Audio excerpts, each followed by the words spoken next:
తెలంగాణ వార్తా విశేషాలను speed news రూపంలో అందిస్తున్నాం. మాజీ పీసీసీ అధ్యక్షుడు కాంగ్రెస్ సీనియర్ నాయకుడు నర్సారెడ్డి భౌతికాయానికి ముఖ్యమంత్రి రేవంత్ రెడ్డి నివాళులర్పించారు. అనంతరం ఆయన కుటుంబ సభ్యులను పరామర్శించి సానుభూతి తెలిపారు. వారి కుటుంబ సభ్యులకు ప్రభుత్వం ఎప్పుడూ అండగా ఉంటుందని సీఎం రేవంత్ రెడ్డి హామీనిచ్చారు. ఫిలింనగర్ డెక్కన్ కిచెన్ కూల్చివేతపై నాంపల్లి కోర్టులో విచారణ జరిగింది. ఈ కేసులో హీరో వెంకటేష్ అతని కుటుంబ సభ్యులపై కేసు నమోదు చేయాలని కోర్టు ఆదేశించింది. నందకుమార్ ఫిర్యాదు మేరకు దగ్గుపాటి వెంకటేష్, సురేష్ బాబు, రాణా అభిరాంపై కేసు నమోదు చేయాలని నాంపల్లి కోర్టు ఆదేశించింది. దీంతో ఐపీసీ సెక్షన్ 448, 452, 380, 506, 120B కింద సెక్షన్ల కింద కేసు నమోదు చేశారు. హైదరాబాద్ నాంపల్లి నియోజకవర్గంలో కేంద్ర మంత్రి కిషన్ రెడ్డి పర్యటించారు. పర్యటనలో భాగంగా మల్లేపల్లి డివిజన్ అఘాపురంలోని పవర్ బోర్ని ప్రారంభించారు. 6 నెలలుగా స్ట్రీట్ లైట్స్ లేవంటూ కిషన్ రెడ్డికి స్థానికులు ఫిర్యాదు చేశారు. దీంతో అధికారుల తీరుపై కిషన్ రెడ్డి ఆగ్రహాన్ని వ్యక్తం చేశారు. వెంటనే జీహెచ్ఎంసీ కమిషనర్తో మాట్లాడి స్ట్రీట్ లైట్ను ఏర్పాటు చేయాలని కోరారు. రాబోయే లోక్సభ ఎన్నికల్లో రాష్ట్రంలో 10 ఎంపీ స్థానాలను గెలుచుకుంటామని బీజేపీ ఎంపీ బండి సంజయ్ అన్నారు. కేంద్రంలో కూడా 350కి పైగా ఎంపీలను గెలుచుకుని మరోసారి అధికారాన్ని చేపడతామన్నారు. దేశానికి, తెలంగాణకు భవిష్యత్తునిచ్చేది బీజేపీ అని తెలిపారు. ఇండియా కూటమి కుక్కలు చింపిన విస్తర్లా మారిందని ఎద్దేవా చేశారు. బీహార్ పరిణామాలే ఇందుకు నిదర్శనమని తెలిపారు. కేటీఆర్ మాటలను బీఆర్ఎస్ నాయకులు పట్టించుకోవడం లేదన్నారు. జీవో 317 వల్ల నష్టపోయామని స్టాఫ్ నర్సులు సీఎం రేవంత్ రెడ్డిని కలిశారు. ఈ ప్రభుత్వం రాగానే జీవో 317ను పరిశీలించి తమ సొంత ప్రాంతాలకు పంపిస్తారని ఆశించామన్నారు.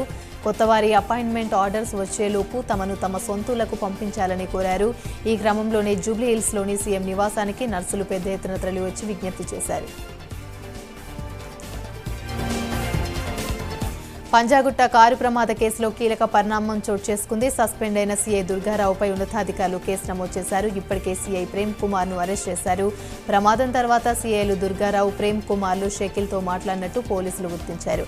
దాంతో వారి ముగ్గురి కాల్స్ను పంజాగుట్ట పోలీసులు విశ్లేషించారు. సీఐ ప్రేమ్ కుమార్ను అరెస్ట్ చేసి నాంపల్లి కోర్టులో హాజరుపరిచారు.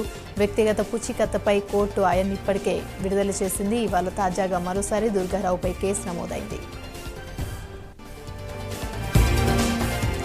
అక్రమాస్తుల కేసులో హెచ్ఎండీఏ మాజీ డైరెక్టర్ శివబాలకృష్ణ విచారణకు ఏసీబీ కోర్టులో హాజరు కానున్నారు.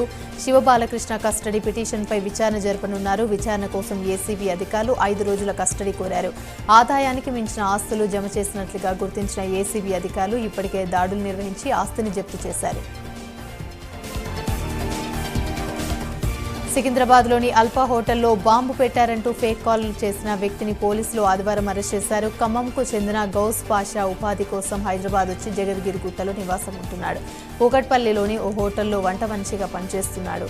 ఈ నెల 27న పోలీసులకు ఫోన్ చేసి సికింద్రాబాద్ రైల్వే స్టేషన్ ఎదురుగా ఉన్న అల్పా హోటల్లో బాంబు పెట్టారని చెప్పాడు.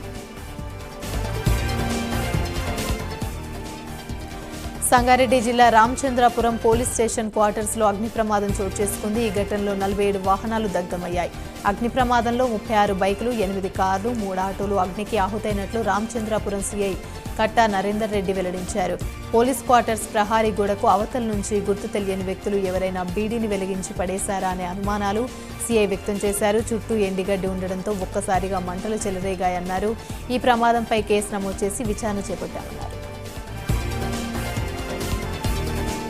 హైదరాబాద్ ముషీరాబాద్లో టెన్షన్ వాతావరణం నెలకొంది. వివేకానంద నగర్లో అక్రమ నిర్మాణాలను రెవెన్యూ అధికారులు కూల్చివేశారు. అక్రమ నిర్మాణ కూల్చివేతలను స్థానికులు అడ్డుకున్నారు.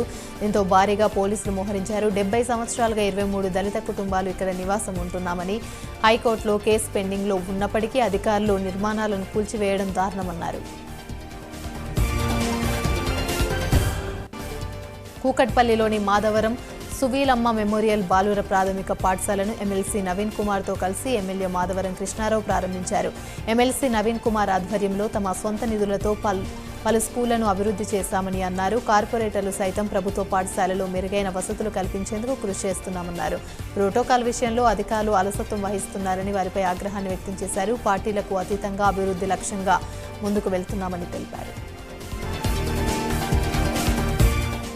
బీఆర్ఎస్ వర్కింగ్ ప్రెసిడెంట్ కేటీఆర్ పై మంత్రి కోమటిరెడ్డి వెంకటరెడ్డి తీవ్ర స్థాయిలో మండిపడ్డారు.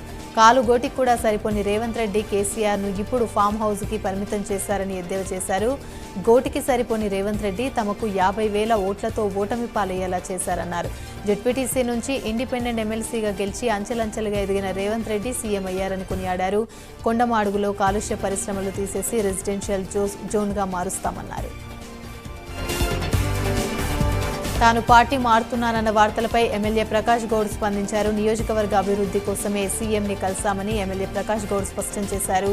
రంగారెడ్డి జిల్లా రాజేంద్రనగర్ నియోజకవర్గ పరిధిలోని బహదూర్గూడ, కొత్వాల్గూడ, గాస్మియాగూడ గ్రామాల్లో రైతులకు పట్టా పాస్ పుస్తకాల సమస్యలు ఉన్నాయని, వాటితో పాటు నియోజకవర్గ అభివృద్ధి కోసం నిధులు కేటాయించాలని మర్యాదపూర్వకంగా సీఎం రేవంత్ రెడ్డిని కలిశానన్నారు. దీంట్లో ఎలాంటి రాజకీయ ఉద్దేశం లేదని, సీఎం రేవంత్ రెడ్డి కూడా సానుకూలంగా స్పందించి అతి త్వరలో సమస్యల పరిష్కారం చేద్దామన్నారని, పార్టీ మారే ఉద్దేశం తనకు లేదని ఎమ్మెల్యే ప్రకాష్ గౌడ్ అన్నారు.